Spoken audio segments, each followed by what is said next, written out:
الله أكبر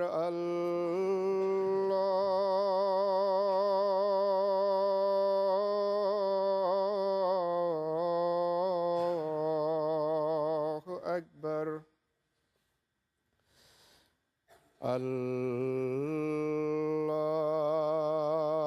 الله أكبر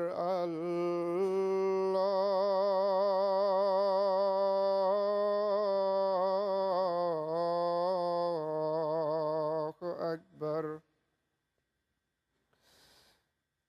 أشهد أن لا إله إلا الله أشهد أن لا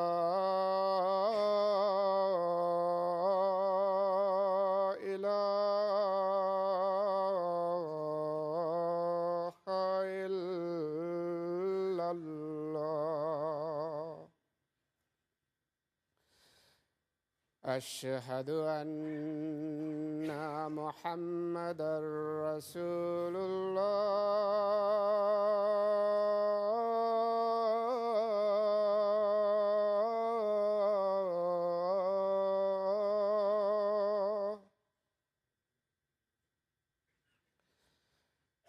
أشهد أن محمدًا رسول الله حي على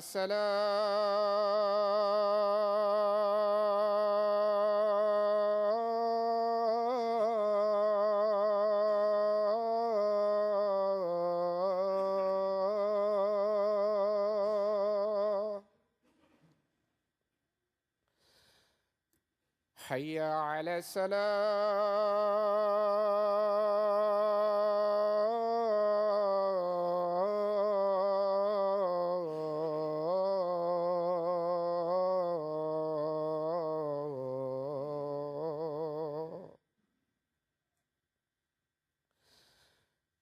حي على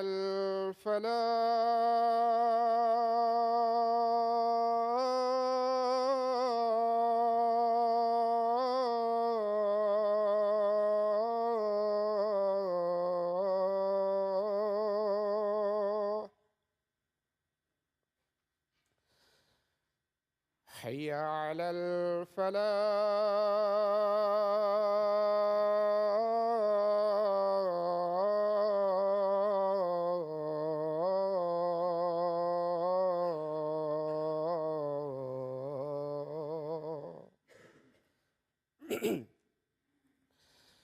الله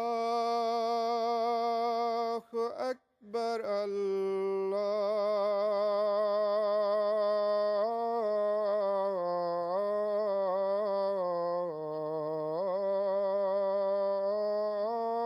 الله أكبر لا إله إلا الله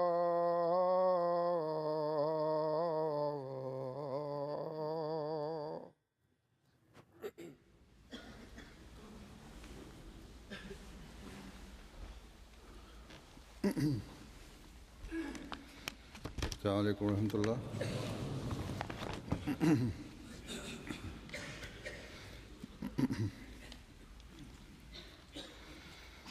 أشهد أن لا إله إلا الله وحده لا شريك له وأشهد أن محمدًا عبده ورسوله. أما بعد فأعوذ بالله من الشيطان الرجيم. بسم الله الرحمن الرحيم. الحمد لله رب العالمين الرحمن الرحيم مالك يوم الدين إياك نعبد وإياك نستعين اهدنا الصراط المستقيم صراط الذين أنعمت عليهم غير المغضوب عليهم ولا الضالين.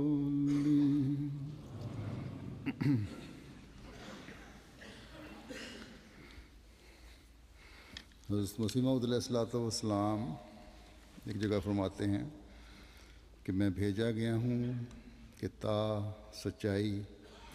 اور ایمان کا زمانہ پھر آئے اور دلوں میں تقوی پیدا ہو. ایک احمدی جو حضرت مسیح موعود علیہ الصلوۃ والسلام کے سلسلہ بیعت میں داخل ہونے کا دعویٰ کرتا ہے، اس کے لیے ان الفاظ کو جو حضرت مسیح موعود علیہ الصلوۃ والسلام نے فرمائے ہیں ہر وقت سامنے رکھنا چاہیے، ان پر غور کرنا چاہیے، ان کے مطابق اپنی زندگیوں کو ڈھالنے کی کوشش کرنی ہے، اور تبھی جب وہ یہ کر رہا ہوگا ایک احمدی تو اسے وہ بیعت کا حق ادا کرنے والا بناتا ہے.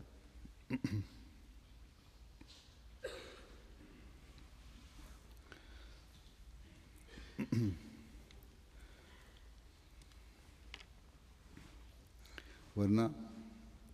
تو صرف ایک دعویٰ ہے کہ ہم احمدی ہیں.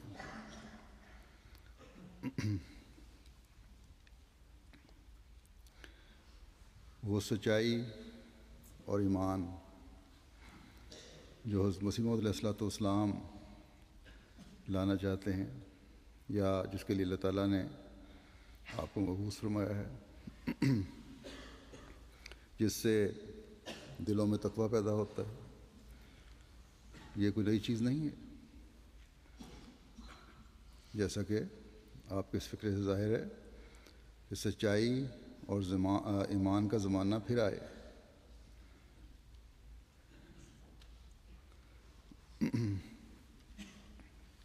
یعنی یہ سچائی اور ایمان اور تقوی کا زمانہ کسی وقت میں تھا جو اب مفقود ہو گیا ہے، اور اس کو پھر لانا حضرت مسیح موعود علیہ الصلوۃ والسلام کا کام ہے.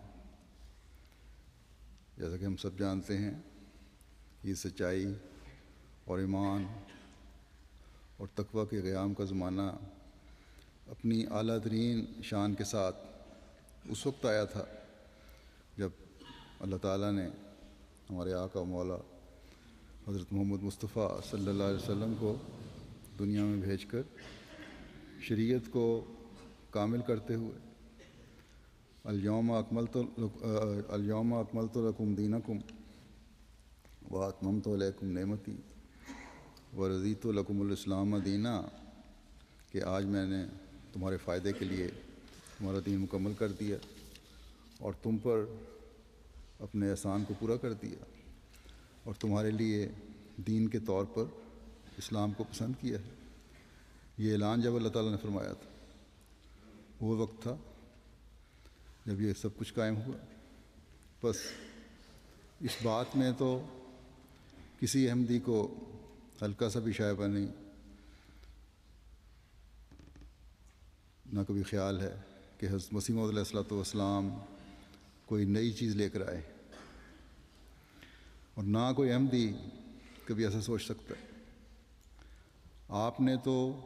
اس سچائی، اس ایمان اور اس تقوی کو دوبارہ دنیا میں قائم کرنے کے لیے قرآن کریم کی پیشگوئی اور آن حضرت صلی اللہ علیہ وسلم کی پیشگوئی مطابق آنا تھا اور آئے ہیں، جو آن حضرت صلی اللہ علیہ وسلم نے قائم فرمائی تھی، اور جس سے مسلمان اپنی شامت اعمال کی وجہ سے محروم کر دیے گئے تھے۔ بس ہم احمدی جب یہ کہتے ہیں کہ ہم نے حضرت مسیح موعود علیہ الصلوۃ والسلام کو مانا ہے، تو ہمیں یہ دیکھنا ہوگا کہ کیا ہم نے وہ ایمان اپنے اندر پیدا کرنے کی کوشش کی ہے جس کی تعلیم قرآن کریم نے دی تھی اور جسے صحابہ نے اپنے اندر پیدا کیا۔ کیا ہم نے اس سچائی کو اپنے اندر پیدا کرنے کی کوشش کی یا کر رہے ہیں جسے حضرت صلی اللہ علیہ وسلم کے زمانے میں مومنین کی ایک کثیر تعداد نے اپنے اندر انقلاب لاتے ہوئے پیدا کیا؟ کیا ہم نے اپنے دلوں میں وہ تقویٰ پیدا کرنے کی کوشش کی جس کا ذکر ہم صحابہ رضوان اللہ علیہم کی سیرت میں سنتے اور پڑھتے ہیں؟ حضرت مسیح موعود علیہ الصلوۃ والسلام نے اپنے وقت میں اپنی زندگی میں تو اپنے صحابہ کی زندگی میں یہ انقلاب پیدا فرمایا تھا جس کا ذکر میں صحابہ حضرت مسیح موعود علیہ الصلوۃ والسلام کے واقعات جب بیان کرتا ہوں تو اس حوالے سے کرتا رہتا ہوں۔ یہ فکرہ جو حضرت مسیح موعود علیہ الصلوۃ والسلام نے تحریر فرمایا ہے کہ میں بھیجا گیا ہوں تا سچائی اور ایمان کا زمانہ پھر آئے اور دلوں میں تقویٰ پیدا ہو، اس کے آگے پھر آپ کچھ چند سطریں چھوڑ کے آپ فرماتے ہیں کہ سو یہی افعال میرے وجود کی علت غائی ہیں، یعنی اصل اور بنیادی وجہ ہیں آپ کے وجود کی، آپ کی ذات کی۔ بس جب آپ اپنے ماننے والوں کو ایک جگہ یہ مخاطب کر کے فرماتے ہیں کہ میرے درخت وجود کی سرسبز شاخ ہو، تو یہ کام جن کا آپ نے ذکر فرمایا ہے، یہ کام کرنے والے ہی آپ کے وجود کی سرسبز شاخ بن سکتے ہیں، کیونکہ آپ نے اپنے وجود کا یہی بنیادی مقصد قرار دیا ہے۔ یہ تو نہیں ہو سکتا کہ ایک شیریں اور میٹھے پھلدار درخت کو، پھلدار درخت کی کچھ شاخیں زہریلے پھل دینے لگ جائیں، یا سوکھی شاخیں اس درخت کا حصہ رہیں۔ سوکھی شاخوں کو تو کبھی اس کا مالک جو ہے ان پر رہنے نہیں دیتا، بلکہ کاٹ کر علیحدہ کر دیتا ہے۔ بس بہت خوف کا مقام ہے۔ ہمیں ہر وقت یہ ذہن میں رکھنا چاہیے کہ یہ بیعت کے بعد کیا ذمہ داریاں ہیں ہماری۔ جو تو نئے بیعت کر کے شامل ہو رہے ہیں جماعت میں، ان کے واقعات اور حالات جب میں سنتا ہوں یا خطوں میں پڑھتا ہوں تو اپنے ایمان میں بھی اضافہ ہوتا ہے، لیکن بعض وہ جن کے باپ دادا احمدی تھے، ہم میں سے بہت سے ہیں ایسے، ان کی جب بعض دفعہ بعض حالات کا پتہ چلتا ہے کہ بعض کمزوریاں پیدا ہو رہی ہیں، تو دکھ اور تکلیف ہوتی ہے کہ ان کو اس طرح حضرت مسیح موعود علیہ الصلوۃ والسلام کی خواہش کے مطابق اسلامی تعلیمات پر عمل کرنے کی طرف توجہ نہیں ہے جس طرح ہونی چاہیے۔ پیدائشی احمدی ہونا بعض دفعہ بعض لوگوں میں سستیاں پیدا کر دیتا ہے۔ بس ہم میں سے ہر ایک کو اپنے دلوں کو ٹٹولتے ہوئے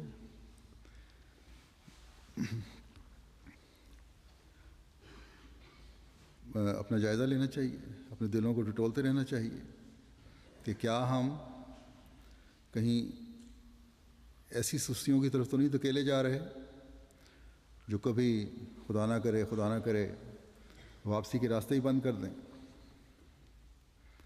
یا ہم صرف نام کے احمدی کہلانے والے تو نہیں ہو رہے؟ حضرت مسیح موعود علیہ الصلوۃ والسلام نے اپنے ارشادات میں، اپنی تحریرات میں متعدد جگہ اس بات کی طرف توجہ دلائی ہے کہ احمدیت کی حقیقی روح تبھی قائم رہ سکتی ہے جب ہم اپنے جائزے لیتے رہیں اور ہمارے قول و فعل میں کوئی تضاد نہ ہو۔ آپ ہم میں اور دوسروں میں ایک واضح فرق دیکھنا چاہتے ہیں۔ ایک جگہ آپ فرماتے ہیں کہ میں بار بار اور کئی مرتبہ کہہ چکا ہوں کہ ظاہر نام میں تو ہماری جماعت اور دوسرے مسلمان دونوں مشترک ہیں۔ تم بھی مسلمان ہو، وہ بھی مسلمان کہلاتے ہیں۔ تم کلمہ گو ہو، وہ بھی کلمہ گو ہیں۔ تم بھی اتباع قرآن کا دعویٰ کرتے ہو، وہ بھی اتباع قرآن ہی کے مدعی ہیں۔ غرض دعووں میں تو تم اور وہ دونوں برابر ہیں، دونوں برابر ہو، مگر اللہ تعالیٰ صرف دعووں سے خوش نہیں ہوتا جب تک کوئی حقیقت ساتھ نہ ہو اور دعویٰ کے ثبوت میں کچھ عملی ثبوت اور تبدیلی حالت کی دلیل نہ ہو۔ اس واسطے اکثر اوقات فرماتے ہیں، فرمایا کہ دعویٰ کے ثبوت میں کچھ عملی تبدیلی ہو اور اس کی پھر دلیل ہو۔ یہ نظر بھی آ رہا ہو کہ دعویٰ میں عملی تبدیلی جو ہے وہ ایک واضح طور پر اظہار بھی اس کا ہو رہا ہے جو اس کی دلیل بن جائے۔ پھر فرمایا کہ اس واسطے اکثر اوقات مجھے اس غم سے سخت صدمہ پہنچتا ہے۔ بس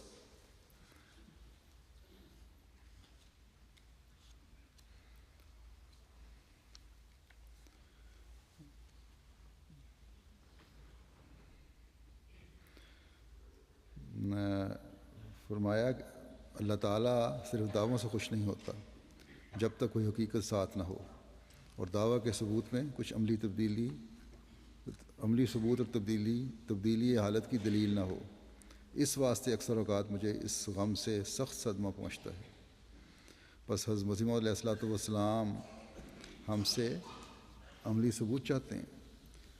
بس یہ جائزے اگر ہم خود اپنی حالتوں کے لیں تو زیادہ بہتر طور پر اپنا محاسبہ کر سکتے ہیں۔ دوسرے کے کہنے سے بعض دفعہ انسان چڑھ جاتا ہے یا بعض دفعہ سمجھانے سے انانیت کا سوال پیدا ہو جاتا ہے، لیکن شرط یہ ہے، یہ مد نظر رکھنے کی ضرورت ہے اپنے جائزے لینے کے لیے کہ ہر وقت یہ ذہن میں ہو کہ اللہ تعالیٰ ہر لمحہ مجھے دیکھ رہا ہے اور میں نے ایک عہد بیعت باندھا ہوا ہے جس کو پورا کرنا میرا فرض ہے۔ تو بہتر طور پر پھر انسان اپنا محاسبہ کر سکتا ہے۔ ایک احمدی چاہے وہ جتنا بھی کمزور ہو، پھر بھی اس کے اندر نیکی کی رمق ہوتی ہے، اور جب بھی احساس پیدا ہو جائے تو نیکی کے شگوفے پھوٹنے شروع ہو جاتے ہیں۔ بس ہر ایک کو اعمال کے پانی سے اس نیکی کو زندہ رکھنے کی ضرورت ہے، اس کو تر و تازہ کرنے کی ضرورت ہے۔ حضرت مسیح موعود علیہ الصلوۃ والسلام کے درد کو محسوس کرنے کی ضرورت ہے۔ جن کو احساس ہو جائے ان کی حالت دیکھتے ہی دیکھتے سوکھی ٹہنی سے سرسبز شاخ میں بدلنا شروع ہو جاتی ہے۔ کئی مجھے خط لکھتے ہیں، خطوں میں درد ہوتا ہے کہ ہمارے اندر وہ پاک تبدیلی آ جائے جو حضرت مسیح موعود علیہ الصلوۃ والسلام ہم میں دیکھنا چاہتے ہیں۔ بس جو بھی اپنے احساس کو ابھارنے کی کوشش کرتا ہے، اللہ تعالیٰ سے مدد مانگتا ہے، تو پھر اللہ تعالیٰ جو ماں سے بھی بڑھ کر اپنے بندے کو پیار کرنے والا ہے، اپنی طرف آنے والے کو دوڑ کر گلے سے لگاتا ہے، تو پھر ایسے لوگوں کی کایا بھی پلٹ جاتی ہے۔ بس اللہ تعالیٰ نے ایک سنہری موقع ہمیں اپنی دنیا و عاقبت سنوارنے کا عطا فرمایا ہے۔ اس سے ہم اگر صحیح طور پر فائدہ نہیں اٹھائیں گے تو یہ ہماری بد نصیبی ہوگی۔ حضرت مسیح موعود علیہ الصلوۃ والسلام نے اپنے صدمے اور درد کا جو اظہار فرمایا ہے وہ اس وقت فرما رہے ہیں جب کہ آپ سے براہ راست فیض پانے والے آپ کے صحابہ موجود تھے، جن کے معیار کے نمونے جب ہم سنتے اور پڑھتے ہیں تو رشک آتا ہے کہ کیا کیا انقلاب ان لوگوں نے اپنے اندر پیدا کیے۔ لیکن حضرت مسیح موعود علیہ الصلوۃ والسلام کا درد دیکھیں، آپ کا معیار تقویٰ دیکھیں جو آپ نے اپنے ماننے والوں سے چاہتے ہیں، کہ اس وقت بھی آپ فرما رہے ہیں بعض کی حالت دیکھ کر کہ مجھے اس غم سے سخت صدمہ پہنچتا۔ تو ہماری کمزوری کی حالت کس قدر صدمہ پہنچانے والی ہے۔ گو آپ آج ہم میں اس طرح موجود نہیں ہیں، لیکن ہماری حالتوں کو تو اللہ تعالیٰ آپ پر ظاہر فرما سکتا ہے کہ کس کس صحابی یا بزرگ یا آپ کے قریبیوں کی اولاد کی کیا کیا حالت ہے۔ وہ لوگ جو حضرت مسیح علیہ السلام کے زمانے میں گندے ماحول سے بچ کر خدا تعالیٰ کی رضا کے حصول کے لیے اپنی دنیا چھوڑ کر مسیح کے دامن سے جوڑ کر اس عہد کے ساتھ اپنی زندگی گزارتے رہے کہ ہمیشہ دین کو دنیا پر مقدم رکھیں گے، ان میں سے بعض کے بچوں کی دینی حالت کمزور ہو گئی اور اس کی ان کو فکر بھی نہیں ہے بعضوں کو۔ بس ہمیں اپنے بزرگوں کی اپنی حالت سنوارنے کے لیے اپنے بزرگوں کے حالات کی اس نیت سے جگالی کرتے رہنا چاہیے کہ ہمارے سامنے ایک مقصد ہو جسے ہم نے حاصل کرنا ہے۔ ان کی زندگی کے پہلوؤں پر غور کرنا چاہیے، ان کے بیعت کی وجوہات معلوم کرنی چاہیے، تبھی ہم کسی مقصد کے طرف جانے والے ہوں گے اور ان کی خواہشات کو پورا کرنے والے ہوں گے۔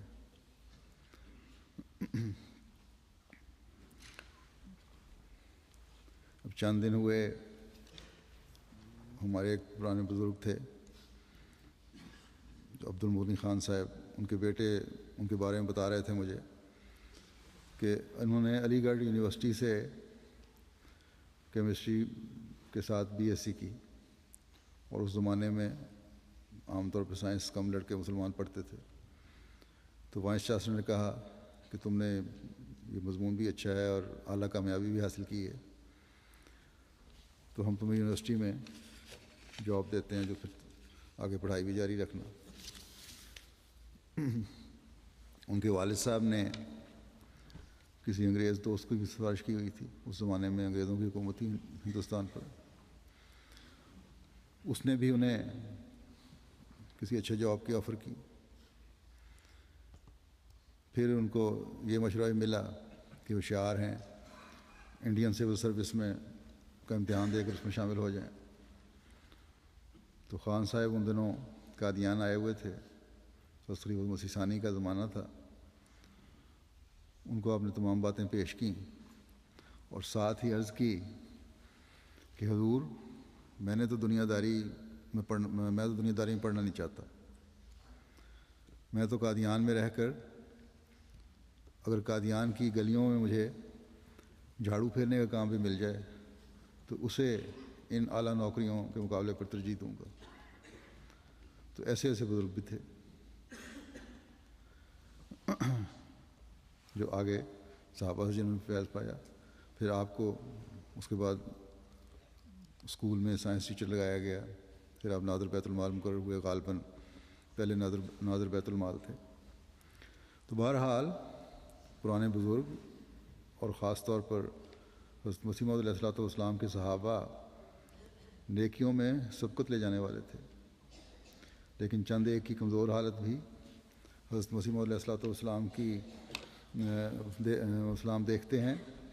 تو فرماتے ہیں کہ ہمیں دلی صدمہ پہنچتا ہے۔ بس ہمیں اپنی حالتوں کی طرف دیکھنے کی بہت زیادہ ضرورت ہے۔ اگر ہم دیکھیں کہ ہم کس کی اولادیں ہیں، ہمارے بزرگوں نے احمدیت قبول کرنے کے بعد کیا پاک تبدیلیاں پیدا کی ہیں اپنے اندر،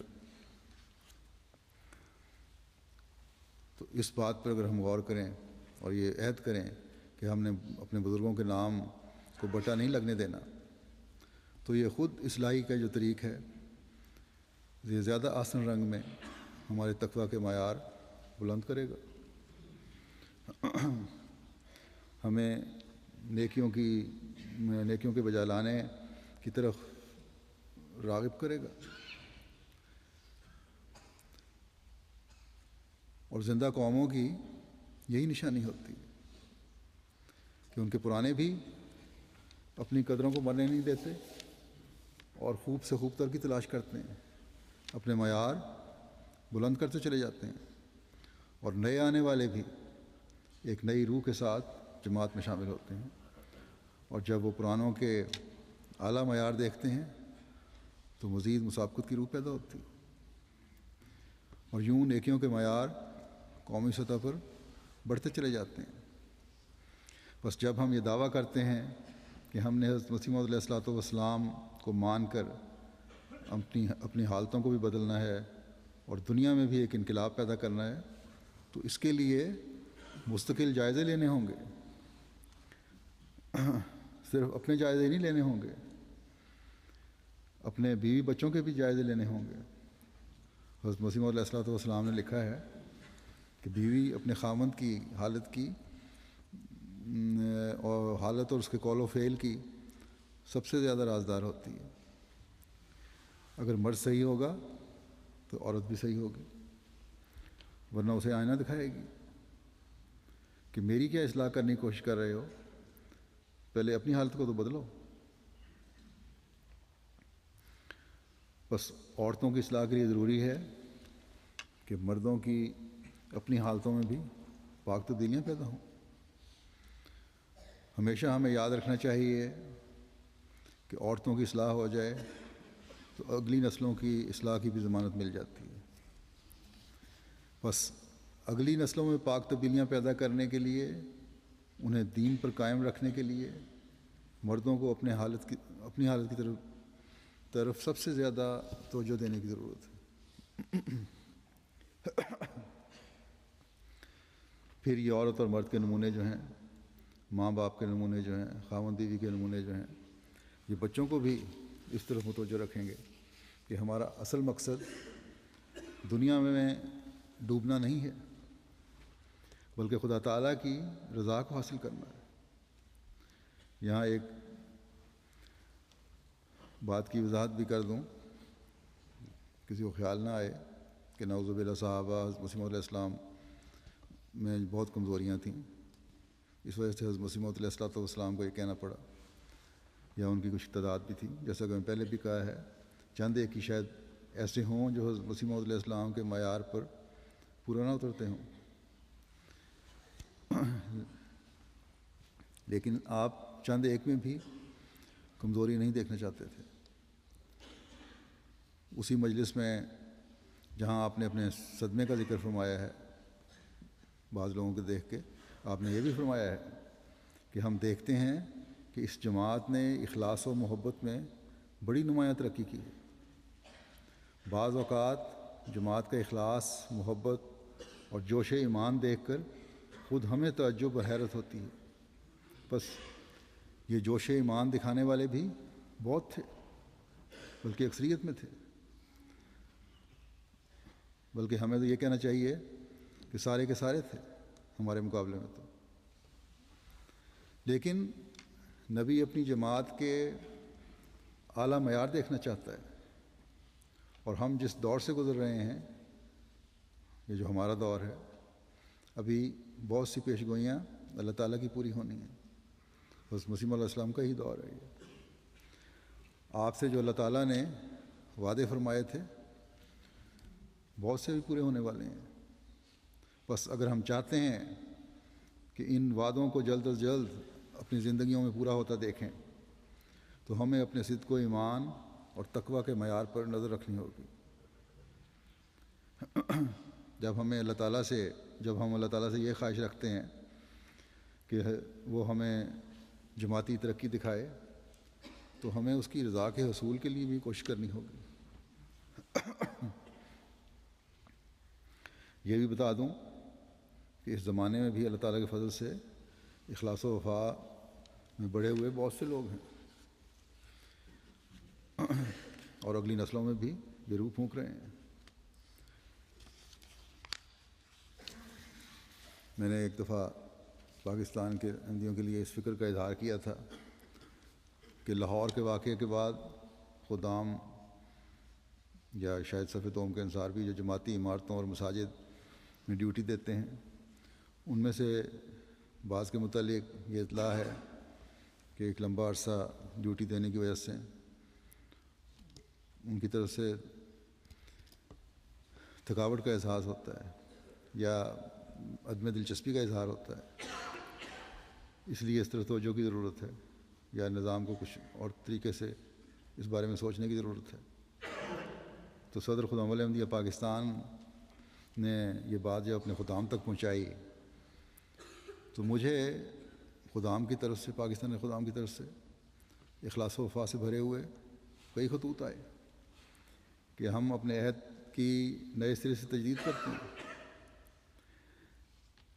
نہ ہم پہلے تھکے تھے اور نہ انشاءاللہ آئندہ کبھی ایسی سوچ پیدا کریں گے کہ جماعتی ڈیوٹیاں ہمارے لیے کوئی بوجھ بن جائیں.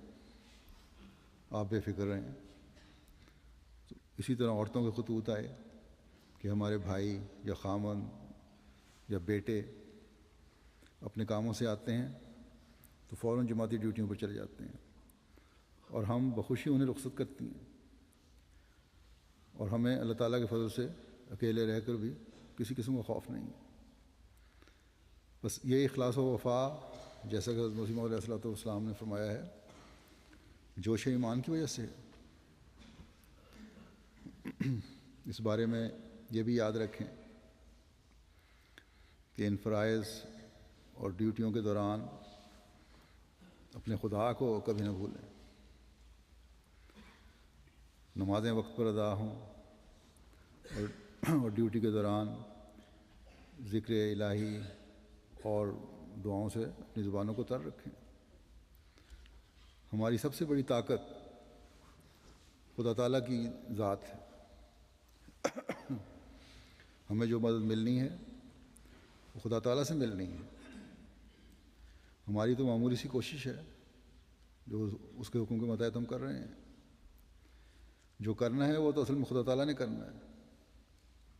بس جب خدا تعالیٰ سے چمٹ جائیں گے تو خدا خود دشمن سے بدلہ لے گا, اس کے ہاتھ کو روکے گا. بس دعاؤں میں کبھی سست نہ ہوں اور پھر عبادتوں اور دعاؤں اور ذکر الہی کا اثر عملی طور پر عام حالت میں بھی ہر ایک کی شخصیت سے ظاہر ہو رہا ہو تو تبھی ہم حضرت مسیح موعود علیہ السلام کے بتائے ہوئے معیار کو پا سکتے ہیں. حضرت مسیح موعود علیہ السلام فرماتے ہیں ایک جگہ فرماتے ہیں کہ اللہ تعالیٰ فرماتا ہے کہ ان اللہ مع الذین اتقوا والذین هم محسنون. تقوی, طہارت اور پاکیزگی اختیار کرنے والے خدا تعالیٰ کی حمایت میں ہوتے ہیں اور وہ ہر وقت نافرمانی کرنے سے ترساں و لرزاں رہتے ہیں, ڈرتے اور خوفزدہ رہتے ہیں. بس یہ ہر وقت صرف اللہ تعالیٰ کا تقوی اور خوف ہے جو بندے کی حفاظت بھی کرتا ہے اور اسے دنیاوی خوفوں سے بچا کر بھی رکھتا ہے. بس ایک احمدی کو اگر کوئی خوف ہونا چاہیے تو خدا تعالیٰ کا کہ کہیں وہ ہم سے ناراض نہ ہو جائے۔ حضرت مسیح علیہ الصلوۃ والسلام ایک جگہ فرماتے ہیں کہ خدا نے مجھے مخاطب کر کے فرمایا کہ میں اپنی جماعت کو اطلاع دوں کہ جو لوگ ایمان لائے، ایسا ایمان جو اس کے ساتھ دنیا کی ملونی نہیں، اور وہ ایمان نفاق یا بزدلی سے آلودہ نہیں، اور وہ ایمان اطاعت کے کسی درجے سے محروم نہیں، ایسے لوگ خدا کے پسندیدہ لوگ ہیں۔ اور خدا فرماتا ہے کہ وہی ہیں جن کا قدم صدق کا قدم ہے۔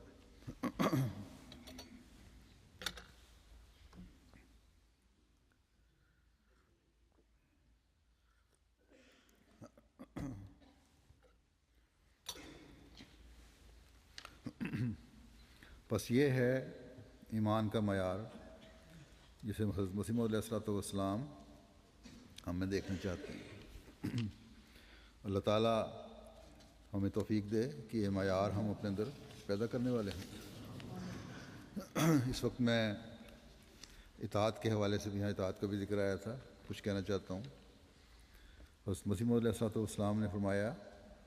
کہ اطاعت کے کسی درجے سے بھی محروم نہ ہو۔ اطاعت کے مختلف درجے ہیں یا مختلف صورتیں ہیں جن پہ ہمیں نظر رکھنی چاہیے۔ اطاعت کے مختلف معیار ہیں۔ نظام جماعت کی اطاعت ہے، اللہ تعالیٰ کے احکامات کی پہ عمل کرنا ہے، یہ اطاعت ہے۔ اسی طرح اور بہت ساری چیزیں انسان سوچتا رہے تو ہر چیز ایک نظام میں سموئے جانے کے لیے اور نظام پر پوری طرح عمل کرنے کے لیے، اللہ تعالیٰ کا فرمانبردار بننے کے لیے ایک اطاعت ہی ہے جو جس کی طرف نظر رہے تو اس کو آگے قدم اس کے بڑھتے چلے جاتے ہیں۔ معیار ہے اطاعت کا مثلا، اس کی ایک معراج جو ہے ہمیں جماعت احمدیہ کے تاریخ میں حضرت خلیفۃ المسیح اول کی نظر آتی ہے کہ جب حضرت مسیح علیہ الصلوۃ والسلام کی تار آئی کہ فوری آ جاؤ، تو آپ اپنے مطلب میں اپنے کلینک میں بیٹھے تھے، وہیں سے جلدی سے روانہ ہو گئے۔ یہ بلاوا اسی شہر سے نہیں آ رہا تھا کہ چلے گئے اسی طرح اٹھ کے، بلکہ حضرت مسیح علیہ الصلوۃ والسلام دہلی میں تھے اور خلیفہ اول قادیان میں۔ گھر والوں کو پیغام بھیج دیا کہ میں جا رہا ہوں، کوئی زیادہ راہ، کوئی خرچ، کوئی کپڑے، کوئی پیکنگ سامان وغیرہ کرنے کی ضرورت نہیں سمجھی، سیدھے اسٹیشن پہ پہنچ گئے۔ گاڑی کچھ لیٹ تھی تو ایک واقف شخص ملا، امیر آدمی تھا، اس نے اپنے مریض کو دکھانا چاہا اور درخواست کی، گاڑی لیٹ ہونے کی وجہ سے آپ نے مریض کو دیکھ لیا، اور اس مریض کو دیکھنے کی جو فیس ملی آپ کو وہی آپ کا سفر کا خرچ بن گیا۔ اس طرح اللہ تعالیٰ نے آپ کا انتظام فرما دیا اور اپنے آقا کے حضور حاضر ہو گئے۔ اور جب وہاں پہنچے تو پتہ چلا کہ حضرت مسیح علیہ الصلوۃ والسلام نے اس طرح نہیں فرمایا تھا کہ فوری آ جائیں، تار لکھنے والے نے تار میں لکھ دیا تھا کہ فوری پہنچیں۔ لیکن یہ کوئی شکوہ نہیں کہ کیوں مجھے تنگ کیا، اس طرح میں آیا، بڑی خوشی سے وہاں بیٹھے رہے۔ تو یہ ہے اعلیٰ درجے کا معیار اطاعت کا کہ ہر سوچ اور فکر حکم کے آگے بے حیثیت ہے۔ اور پھر اللہ تعالیٰ کا بھی سلوک یہ ہے، جیسے کہ میں نے کہا کہ انتظامات بھی فرما دیے ساتھ ساتھ۔ اور ایسے ہی لوگ ہیں جن کے بارے میں اللہ تعالیٰ اپنی پسندیدگی کا اظہار فرماتا ہے۔ بس یہ ہمارے لیے بھی اسوہ ہے۔ پھر نظام جماعت ہے، اس میں چھوٹے سے چھوٹے عہدیدار سے لے کر خلیفہ وقت تک کی اطاعت ہے، اور اصل میں تو یہ تسلسل ہے اللہ تعالیٰ اور رسول کی اطاعت کا، جیسا کہ ہاں حضرت صلی اللہ علیہ وسلم نے فرمایا ہے کہ جس نے میرے امیر کی اطاعت کی اس نے میری اطاعت کی، اور جس نے میری اطاعت کی اس نے خدا تعالیٰ کی اطاعت کی۔ بس نظام جماعت کی اطاعت کے بنیادی درجے کے حصول کے لیے انتہائی ضروری ہے، چھوٹے سے چھوٹی سطح پر بھی۔ کسی بھی جماعت یا اگر دنیاوی لحاظ سے دیکھیں تو کسی دنیاوی تنظیم یا حکومت کو چلانے کے لیے بھی ایک نظام ہوتا ہے اور اس کی ضرورت ہوتی ہے، اس کے بغیر نظام چل نہیں سکتا۔ دنیاوی حکومتوں میں بھی ہر درجے پر اس کے نظام چلانے کے لیے کچھ قانون اور قواعد ہوتے ہیں اور ان کی پابندی کرنا ضروری ہوتی ہے۔ اور حکومتوں کے پاس کیونکہ طاقت ہوتی ہے، اس لیے وہ اپنے نظام کی پابندی اپنی اس طاقت اور ان قوانین کے تحت کرواتی ہیں جو انہوں نے وضع کیے ہوتے ہیں۔ لیکن ایک روحانی نظام میں اخلاص و وفا اور اللہ تعالیٰ کی رضا اطاعت کی بنیاد ہے۔ اس لیے یہاں حضرت مسیح موعود علیہ السلام کو اللہ تعالیٰ نے فرمایا کہ ہر درجے پر اطاعت کرنے والے میرے پسندیدہ ہیں۔ بس نظام جماعت کے چھوٹے سے چھوٹے درجے سے لے کر اوپر تک جو نظام کی اطاعت کرتے ہیں وہ خدا تعالیٰ کی رضا کے حصول کے لیے کرتے ہیں۔ اللہ تعالیٰ نے جماعت احمدیہ سے جو خلافت کا وعدہ فرمایا ہے اور قرآن کریم میں مومنین کی جماعت سے جس خلافت کے جاری رہنے کا وعدہ فرمایا ہے، اس کی واحد مثال اس وقت جماعت احمدیہ میں ہے۔ لیکن اس آیت سے پہلے جو آیت استخلاف کہلاتی ہے، اس میں اللہ تعالیٰ نے وعدہ فرمایا ہے خلافت کا۔ اس آیت سے پہلی آیتوں میں اللہ تعالیٰ ایک جگہ یہ بھی فرماتا ہے کہ اقسموا باللہ جہد ایمانہم لئن امرتہم لا یخرجن قل لا تقسموا طاعۃ معروفہ ان اللہ خبیر بما تعملون۔ اور انہوں نے اللہ کی پختہ قسمیں کھائیں کہ اگر تو انہیں حکم دے تو وہ ضرور نکل کھڑے ہوں گے۔ تو کہہ دے کہ قسمیں نہ کھاؤ، دستور کے مطابق اطاعت کرو، یقیناً اللہ جو تم کرتے ہو اس سے ہمیشہ باخبر رہتا ہے۔ بس یہاں اللہ تعالیٰ نے مومنوں والی اطاعت کی طرف توجہ دلائی ہے کہ مومن کس طرح اطاعت کرتے ہیں، چونکہ جب وہ کوئی حکم سنتے ہیں تو وہ سمعنا و اطعنا کہتے ہیں، اسی کا اعلان کرتے ہیں کہ ہم نے سنا اور ہم نے اطاعت کی۔ ہماری مرضی کے خلاف جب بات ہو یا ہماری موافق بات ہو، ہمارا فرض اطاعت کرنا ہے۔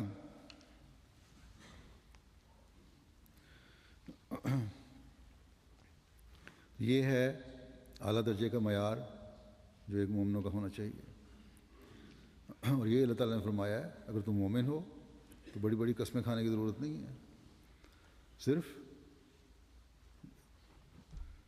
اطاعت در معروف کرو، جو دستور کے مطابق اطاعت ہے وہ کرو۔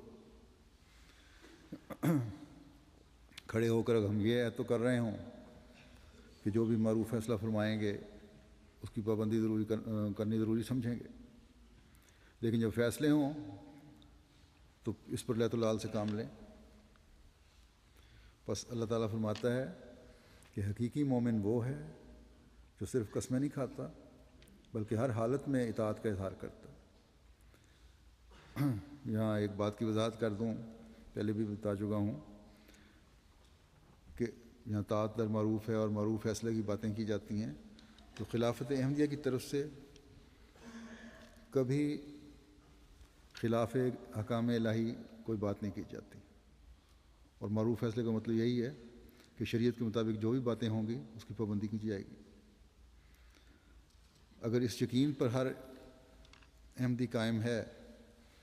کہ خلافت کا سلسلہ خلافت لا منہاج نبوت ہے، تو اس یقین پر بھی قائم ہونا ہوگا کہ کوئی غیر شرعی حکم خلافت کی طرف سے ہمیں نہیں مل سکتا۔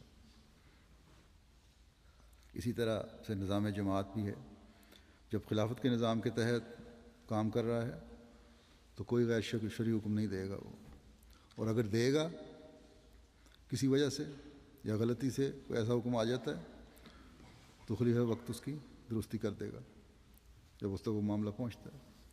بس جب خلافت کے استحکام کے لیے ایک احمدی دعا کرتا ہے تو ساتھ ہی اپنے لیے بھی دعا کرے کہ اطاعت کا اعلیٰ ترین معیار میں قائم کرنے والا بنوں تاکہ اللہ تعالیٰ کا پسندیدہ رہوں اور خلافت کے انعام سے جڑا رہوں، جس ہدایت پر قائم ہو گیا ہوں اس سے خدا تعالیٰ کبھی محروم نہ رکھے۔ بس بعض دفعہ بعض لوگ اپنے ذاتی مفادات کی وجہ سے نظام جماعت پر بد اعتمادی کا اظہار بھی کر جاتے ہیں اور اس انعام سے محروم ہو جاتے ہیں جو اللہ تعالیٰ نے اب 1400 سال بعد عطا فرمایا ہے۔ مثلاً بعض دفعہ قضائی معاملات میں مثلاً بعض قانونی مجبوریوں کی وجہ سے اور قضائی نظام میں جو حقیقتاً جماعت کے اندر تو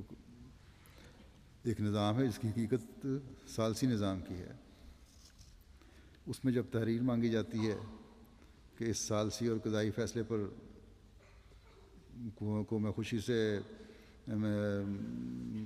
ماننے کو تیار ہوں اور کوئی اعتراض نہیں ہوگا اور اس نظام میں خود جا رہا ہوں اپنی خوشی سے اپنے معاملے کو لے کر،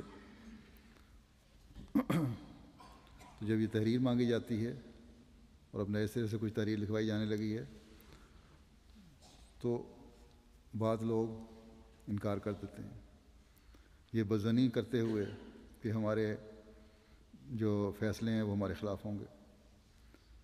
اس لیے ہم تحریر نہیں دیں گے۔ تو ایسے لوگوں کی شروع سے ہی نیت نیک نہیں ہوتی، صرف ایک لمبا لٹکانا چاہتے ہیں کہ چلو یہاں سے کچھ عرصہ ٹالو کسی معاملے کو، اس کے بعد یہاں نہیں فیصلہ ہوگا تو حکومت کی عدالتوں میں لے جائیں گے۔ بہرحال اور پھر جب یہ لوگ یہاں سے انکار کر کے دنیاوی عدالتوں میں جاتے ہیں اور وہاں مرضی کے خلاف جب فیصلے ہو جاتے ہیں تو پھر قضا میں آنے کی کوشش کرتے ہیں، تو ایسے لوگوں کے معاملات پھر جماعت نہیں لیتی کیونکہ وہ پہلی دفعہ ہی اطاعت سے باہر نکل گئے ہیں، انہوں نے اعتماد نہیں کیا نظام جماعت پہ، اور نتیجہ ظاہر ہے کہ اللہ تعالیٰ فرماتا ہے، اللہ تعالیٰ بھی یہی فرماتا ہے کہ وہ اطاعت سے باہر ہیں اور پھر میرے ناپسندیدہ ہیں۔ اور جب انسان اللہ تعالیٰ کا ناپسندیدہ ہو جائے، چاہے وہ ظاہر میں جماعت کا ممبر بھی کہلاتا ہو، حقیقتاً وہ جماعت کے اس فیض سے فیض نہیں پا سکتا جو خدا تعالیٰ افراد جماعت کو جماعت کی برکت سے پہنچاتا ہے۔ بس بظاہر چھوٹی چھوٹی باتیں ہوتی ہیں لیکن ذاتی اناؤں اور بدظنیوں کی وجہ سے اللہ تعالیٰ کے فضلوں سے محروم کر دیتی ہیں۔ بس ہر احمدی کو کوشش کرنی چاہیے کہ خدا تعالیٰ کا پسندیدہ بننے کی کوشش کرے کہ اسی میں ہماری اور ہماری نسلوں کی بقا ہے۔ اس کے ساتھ ہی میں عہدیداران جماعت سے بھی یہ کہوں گا کہ وہ خلافت کے حقیقی نمائندے تبھی کہلا سکتے ہیں جب انصاف کے تقاضوں کو خدا کا خوف رکھتے ہوئے پورا کرنے والے ہوں۔ کسی بھی عہدیدار کی وجہ سے کسی کو بھی ٹھوکر لگتی ہے تو وہ عہدیدار بھی اس کا اسی طرح قصوروار ہے، کیونکہ اس نے خدا تعالیٰ کی دی ہوئی امانت کا حق ادا نہیں کیا۔ اگر اس کی غلطی کی وجہ سے ٹھوکر لگ رہی ہے اور جان بوجھ کر کہیں ایسی صورت پیدا ہوئی ہے تو بہرحال وہ قصوروار ہے اور امانت کا حق ادا نہ کرنے والا ہے۔ بس ہر احمدی کو چاہیے کہ وہ کسی بھی مقام پر ہو ہمیشہ یہ سمجھنا چاہیے کہ میں نے اپنے عہد بیت کو قائم رکھنے کے لیے، اپنے ایمان کو قائم رکھنے کے لیے ہر حالت میں صدق اور تقوی کا اظہار کرتے چلے جانا، تاکہ حضرت مسیح موعود علیہ السلام کی بعثت کے مقصد کو پورا کرنے والا بن سکوں۔ حضرت مسیح موعود علیہ السلام ایک جگہ فرماتے ہیں کہ میں کثرت جماعت سے کبھی خوش نہیں ہوتا، کہ صرف تعداد جماعت جو ہے یہ خوشی کی بات نہیں ہے۔ حقیقی جماعت کے معنی یہ نہیں ہے کہ ہاتھ پر ہاتھ رکھ کر صرف بیعت کر لی، بلکہ جماعت حقیقی طور پر جماعت کہلانے کی تب مستحق ہو سکتی ہے کہ بیعت کی حقیقت پر کاربند ہو، سچے طور سے ان میں ایک پاک تبدیلی پیدا ہو جاوے اور ان کی زندگی گناہ اور علائش سے بالکل صاف ہو جاوے، نفسانی خواہشات اور شیطان کے پنجے سے نکل کر خدا تعالیٰ کی رضا میں محو ہو جاویں، حق اللہ اور حق العباد کو فراخ دلی سے پورے اور کامل طور سے ادا کریں، دین کے واسطے اور اشاعت دین کے لیے ان میں ایک تڑپ پیدا ہو جاوے، اپنی خواہشات اور آرزوؤں کو فنا کر کے خدا کے بن جاویں۔ فرمایا کہ متقی وہی ہیں کہ خدا تعالیٰ سے ڈر کر ایسی باتوں کو ترک کر دیتے ہیں جو منشاء الہی کے خلاف ہیں، نفس اور خواہشات نفسانی کو اور دنیا و ما فی ہیچ سمجھیں۔ اللہ تعالیٰ ہم سب کو حضرت مسیح علیہ الصلوۃ والسلام کی خواہشات کے مطابق اپنی زندگیاں گزارنے کی توفیق عطا فرمائے۔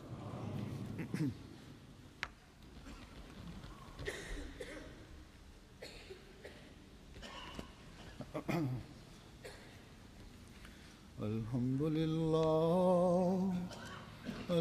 للہ نحمده ونستعینه ونستغفره ونؤمن به ونتوکل علیہ ونعوذ باللہ من شرور انفسنا ومن سیئات اعمالنا، من يهده الله فلا مضل له ومن يضلل فلا هادي له، ونشهد أن لا إله إلا الله ونشهد أن محمدا عبده ورسوله۔ عباد اللہ رحمکم اللہ، ان اللہ یأمر بالعدل والإحسان وإیتاء ذی القربى وینہی عن الفحشاء والمنکر والبغی یعظکم لعلکم تذکرون۔ اذکروا اللہ یذکرکم وادعوہ یستجب لکم ولذکر اللہ اکبر۔